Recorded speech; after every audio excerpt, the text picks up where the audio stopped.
Soy el suboficial mayor retirado del Plan de Guerra de Malvinas, Daniel Vilches. Tuve el privilegio de pertenecer al escuadrón A4C. Y en primer momento quiero agradecerle al grupo de modelistas Valkyria por haber dado esta muestra maravillosa e interesante.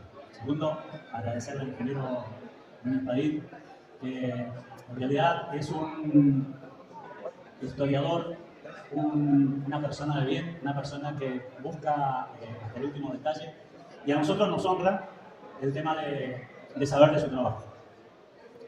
Nosotros, en realidad, digo siempre que fuimos privilegiados de entrar en la Fuerza Aérea y pertenecer a este glorioso escuadrón. Yo me desempeñé en el escuadrón como mecánico de armamento, es decir, que trabajé desde el 6 de junio de 1977, época en la que llegué después de hacer un curso de perfeccionamiento en la Academia Interamericana de la Fuerza Aérea en la zona del Canal de Panamá. Y tuve el privilegio de ser destacado al escuadrón.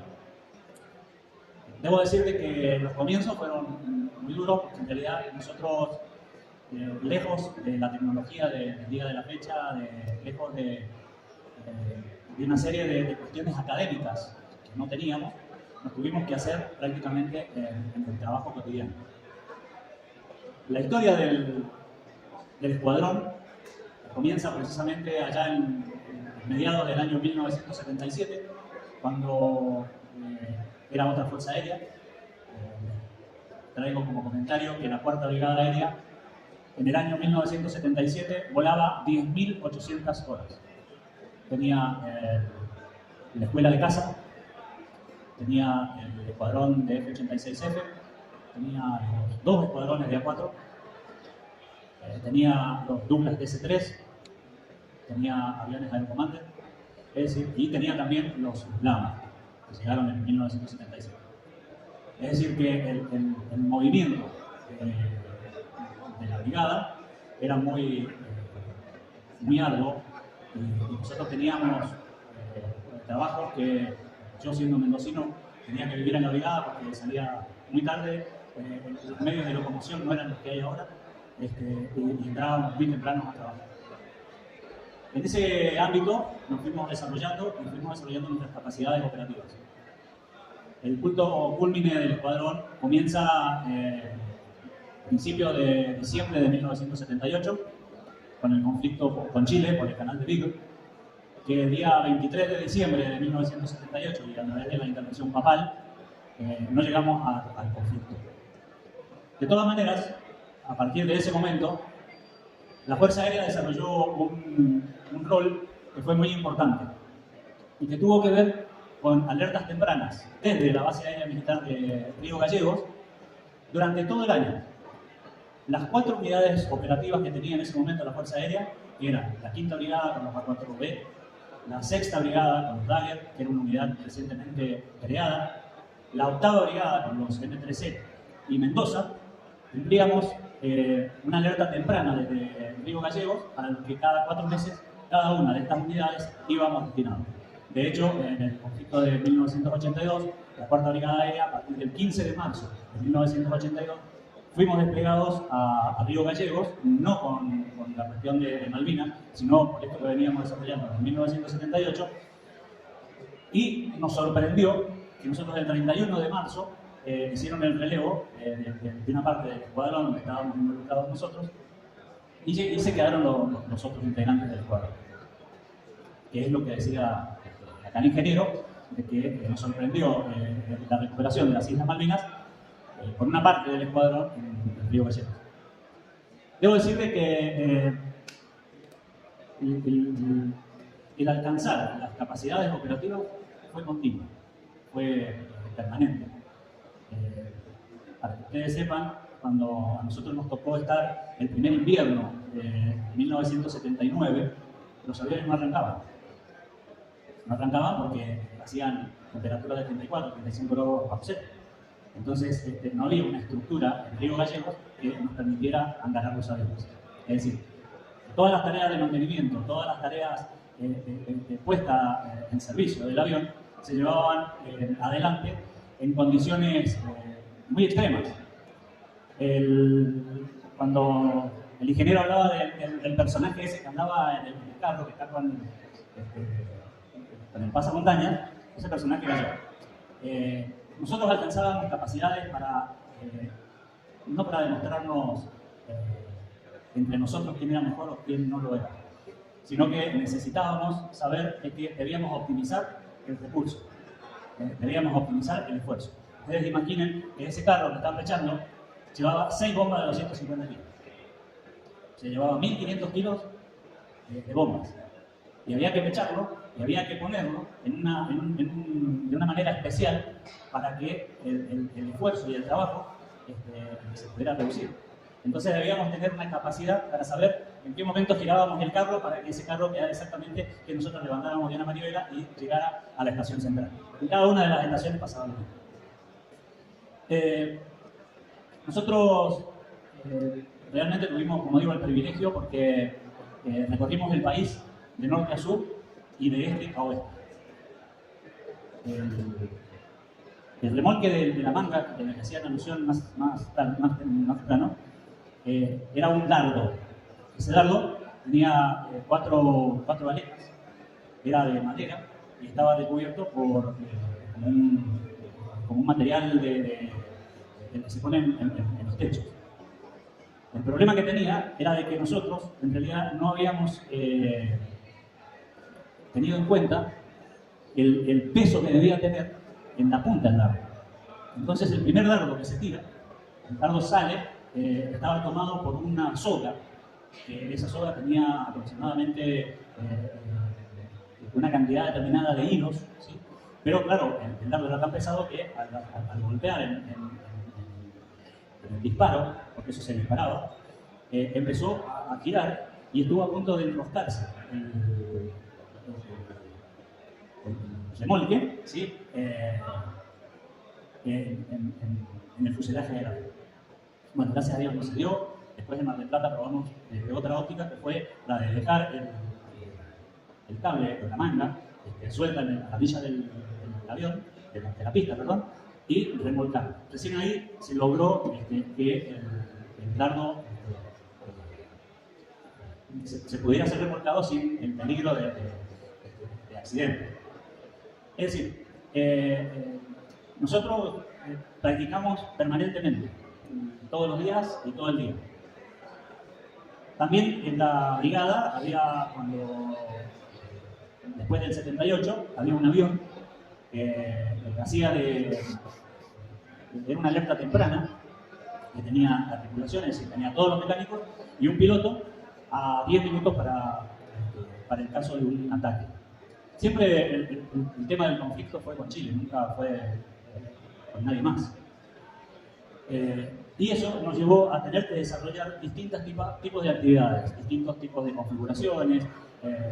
Se tomaban tiempos, se hacían recargas en caliente, es decir, el avión salía a volar y hacía el tiro. Normalmente lo hacían acá en Lajas o en Antuna, ahí en San Luis. Y con el avión en caliente, con el avión andando, con el avión en marcha, se cambiaba la tripulación, se cambiaba el avión y se lo volvía otra vez a armar todo lo que tenía que ver, el oxígeno, el combustible y sobre todo el armamento, tomando tiempo. Por eso digo que cuando nosotros llegamos al conflicto con Malvinas, nosotros teníamos una capacidad operativa que era muy importante. Lo que pasó era de que la Fuerza Aérea, su misión, no era la de bombardear buques. La Fuerza Aérea tenía la función de resguardar los cielos argentinos. Entonces, la problemática se planteó en que el piloto que había sido adiestrado para hacer un vuelo en picada, un bombardeo en rebote o tirar munición desde una cierta altura, no lo podía hacer. No lo podía hacer porque los buques no le permitían que alcanzara altura. Al no poder alcanzar altura, no solamente tenía el problema visual, sino que también tenía el problema de que no se armaban las bombas. Las bombas nosotros tuvimos que trabajar con el tema de la espoleta. Y para los que no saben, la espoleta es el dispositivo que ayuda a que se produzca la detonación de la bomba. La espoleta tiene un sistema que es un tiempo de armado, donde la bomba queda lista para explotar, y otro tiempo que es el de explosión, que es donde le permite al piloto poderse salir del lugar de la explosión de la bomba. Todo eso lo tuvimos que modificar, porque nosotros no teníamos ese registro. Nosotros durante todos los años que habíamos estado trabajando, siempre habíamos trabajado con una hipótesis de visiones que eran distintas. Entonces,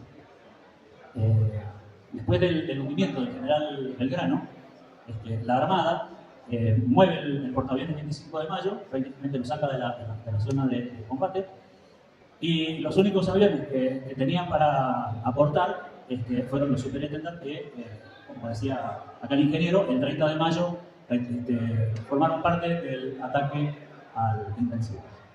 Nosotros armamos 5 aviones, nos armamos con bombas de 250 kilos. A nosotros nos habían traído una bomba que era la bomba de 1000 libras. Esa bomba la usaba normalmente el Canberra. De hecho, en un momento desafortunado, se nos armó una bomba. En realidad se nos escaparon los seguros que llevaba y había mucho viento ese día, entonces se armó la bomba y tuvimos que ir y desarmarla puesta en el avión. Ustedes veían ahí cuando el 6 de abril una caravana desde acá de Mendoza parte a San Julián y llega con todo el armamento. El armamento en realidad eran las bombas. Nosotros normalmente usábamos bombas de 360 kilos que provenían de Estados Unidos con espoletas americanas. Y en 1978 la Fuerza Aérea decide comprar bombas en España a una fábrica que se llama Araveses, y que fueron las bombas que nosotros terminamos utilizando después porque la aerodinámica de la bomba era distinta. Algo que también tienen que tener en cuenta es que durante el conflicto los aviones nuestros despegaban y tenían que ir a atacar a 500 o 600 kilómetros. Entonces era todo un conflicto el tema de llegar, atacar y poder volver. Siempre nosotros hemos destacado la valentía de nuestros pilotos porque sin duda de que ellos hicieron lo mejor de sí, hicieron lo que tenían que hacer y para lo que se habían preparado. Nos daba mucha congoja cuando nosotros despegábamos aviones, cuadrillas de aviones, y veíamos que no regresaban todos. En el caso nuestro, nosotros éramos los últimos que los veíamos, porque éramos quienes desarmábamos los aviones en la cabecera, y éramos los primeros que los recibíamos porque debíamos desarmar los aviones. Entonces, ese sentimiento siempre fue un sentimiento que nos llevó a un duelo de muchos años, y durante muchos años ninguno de nosotros hablaba del tema del conflicto. Y por eso es que es tan meritorio ahora que ustedes nos estén escuchando, de que ustedes nos den la posibilidad de que nosotros les contemos nuestras experiencias, ¿sí? La guerra se desarrolló a través de 6 bases continentales. En esas bases continentales operaron los Canberra, operaron los A4B, los A4C, los Mirage y los los operaron en gallego, pero los DI y los DAG. Y gracias a la acción de esas bases continentales es que en Malvinas no hubieron más muertos, ¿sí? En verdad, nosotros siempre nombramos a los 649 héroes porque fueron los verdaderos héroes de esta gesta. Una gesta que nos debe llevar, nos debe transmitir de que el pelear por la soberanía de nuestro país es algo mágico, es algo que no tiene punto de discusión. Como les decía, el tema de ver el avión a nosotros nos trae grandes recuerdos. También estuvimos con César Ortivero la posibilidad de estar en el gobernador Gregores. En Gregores quería hacer una pequeña salvedad. Lo que se llevó a Gregores fueron unas planchas de aluminio que se usaban y se usan todavía en la Antártida. Desgraciadamente el lugar era demasiado blando y no permitía absolutamente que se le colocara absolutamente nada, porque ahí inmediatamente se hundía. De hecho, el avión que se hunde, nosotros lo tuvimos que sacar, no teníamos forma de poner gatos ni nada, así es que tuvimos que meternos abajo y hacerle fuerza y levantarlo. era una cosa de loco, pero bueno, era lo que había y no había otra forma. Un dato anecdótico, cuando nosotros llegamos a San Julián el 9 de abril, no había escalera. Y nosotros íbamos en un Boeing y teníamos que saltar de una altura bastante importante, que era la puerta de salida del Boeing, y saltar sobre una... era un maletero, era como un carro, ¿sí? Alto, que era para llevar el maleta. Y bueno, y íbamos saltando ahí. Obviamente, con 22 años no había límite. Pero en verdad fue un trabajo muy arduo. Yo, cuando me encuentro con mis camaradas, que por ahí a veces el tiempo no nos permite que nos juntemos más, añoro todo ese tiempo transcurrido, todo ese tiempo vivido. Y como siempre digo, fue un honor haber pertenecido a este pueblo. Ya como dato anecdótico quiero decirles de que la Fuerza Aérea no se rindió en la guerra de Malvinas. A través de una palabra de honor que diera en su momento el brigadier Crespo, con el comandante de la flota de la Task Force, cesó el fuego solamente. Así es que para nosotros es un honor estar con ustedes, ver reflejado lo importante que también tiene que ser para ustedes el escucharnos a nosotros. Así es que, bueno, agradecerles. Y no sé si alguien tenía una pregunta.